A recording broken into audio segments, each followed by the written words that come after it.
What's going on, everyone? Jeremy here from the corner. I hope you're having a wonderful day.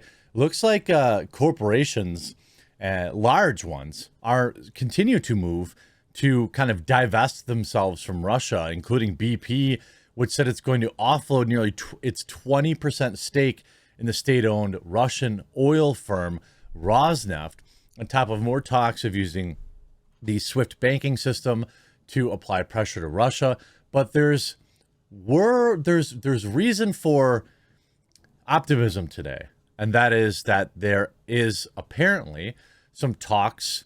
Both sides have agreed to talks, peace talks, as of just a few hours ago, although Putin couldn't help himself by also issuing a bizarre kind of putting his nuke arsenal on high alert game. EU will close airspace to Russia, fund military equipment, and now the U.S. has called Putin's nuke move unacceptable. As Russia's attack on Ukraine reached into its second largest city, and Russian President Vladimir Putin said he was putting nukes on high alert, the EU announced unprecedented new sanctions against Moscow. Did you have a spelling error? Did you really misspell Moscow in USA Today? Yikes. Putin's order to make his nukes weapons ready for launch made Sunday in response to quote aggressive statements by leading NATO powers and economic sanctions by the West represent an unnecessary and dangerous move, according to the Pentagon. A senior Defense Department official said Russia is under no threat from the United States or its NATO allies. The Pentagon is confident it can protect the United States and its allies, said the official, who spoke on condition of anonymity to discuss intelligence matters. Meanwhile, the European Union plans to close its airspace to Russian airlines, fund weapons purchases to assist Ukraine, and ban some pro-Kremlin media outlets in its latest response to Russia's invasion. European Commission officials said Sunday it marks the first time the bloc would finance military equipment for a country defending itself. Another taboo has fallen. The taboo that the European Union was not providing arms, said the EU's foreign policy chief, Joseph Borrell. Earlier Sunday, though, the office of Ukrainian president said a delegation would meet with Russian officials for talks near the Belarus border.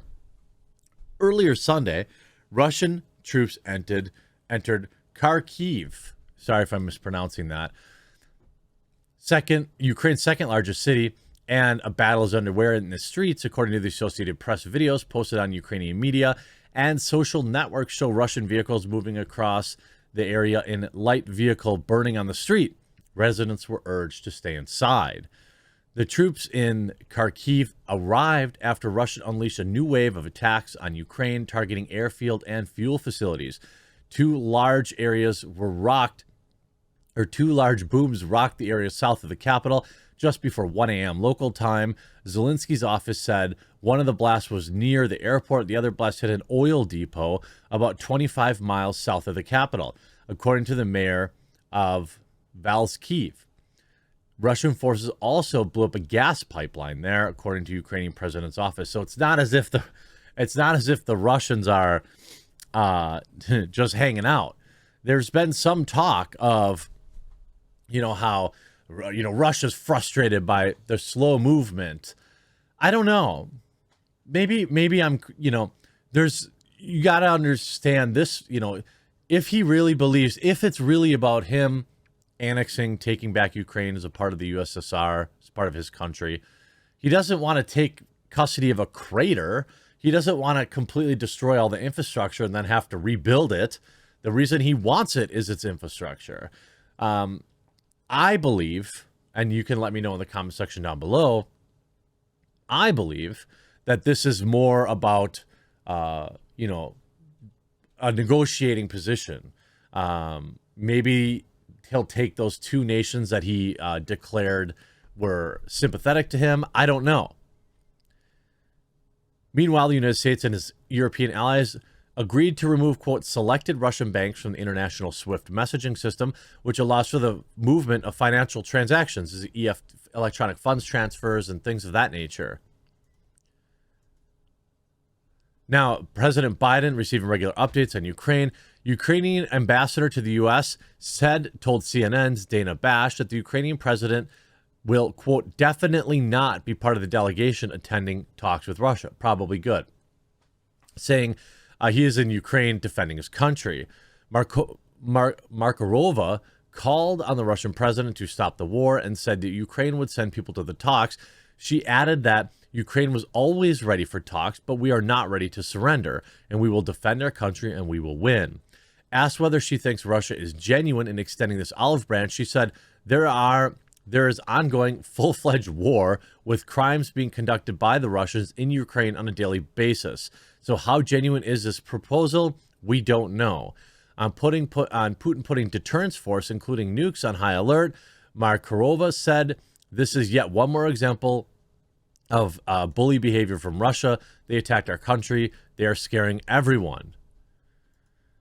I mean, I would be lying if I wasn't nervous about it. You know, if I wasn't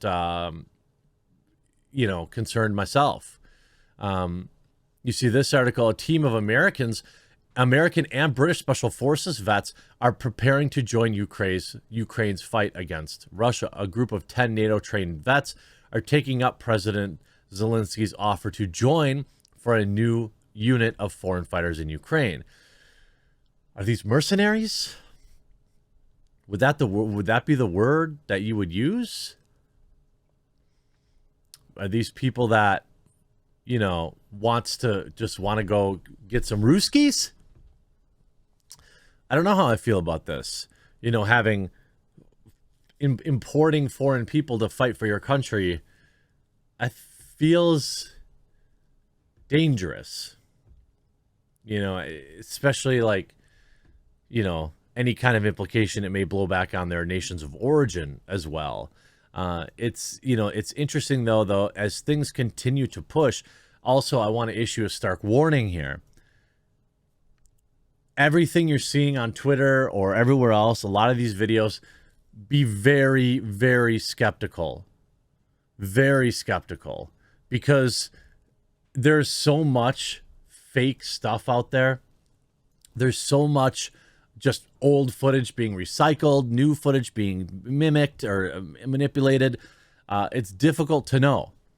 You know, we saw Elon Musk activate Starlink in Ukraine after Vice Minister's plea. I guess is getting a lot of press, but as somebody who understands Starlink, it's no use if you don't have the actual receivers, which I've been on the waiting list for 1 billion years. I finally got my email saying it's coming, which may save me an enormous amount of money as I'm moving out into the boondocks, and I was going to have to pay somewhere near $40,000 just to have high-speed internet out there, plus $2,000 a month. Starlink is a decent service. Elon did activate it there, but you need to get the actual receivers. So, good move for him, I suppose. He's got to have the satellites in the space. He's got to apparently get them the actual equipment to receive internet. And who knows how much of it just perhaps a PR move that this is. The high alert is concerning. Russian President Vladimir Putin on Sunday ordered his country's nuclear taxes to be placed on high alert because of, quote, aggressive statements by Western adversaries. This is an unnecessary escalation. It is a wild escalation. It's one of them that it's like, I can only poo-poo these moves and say that they're just, posturing so much. Eventually, you've got to start taking some of this stuff seriously, and you just never know when somebody's cornered what that means they're going to do. And standing up to him is one thing, but like we're at a higher alert than maybe we know. Like, are kids going to practice going under their desks in school again? Although what good that would have done against the nuke, I'm not sure. You would have just been vaporized under a desk. But I'm concerned that this happened. And, I'm torn. As an American, I would prefer we stay out of it. And I'll tell you why. It's not because I don't want to help Ukraine or I'm not sympathetic to the Ukrainian people. It's that anytime we stick our nose in something, it escalates beyond what that actual original situation ever was. And I don't think we need any more escalation here. We need de-escalation. And hopefully these talks will lead to that. I don't know. It's tough to take them seriously when they're still literally invading. I don't know. What do you think? You think these talks are going to be worthwhile or, purposeful in any way? I look forward to reading all your comments in the comment section down below. And by the way, if you're just watching this video, there's a red subscribe button below the video.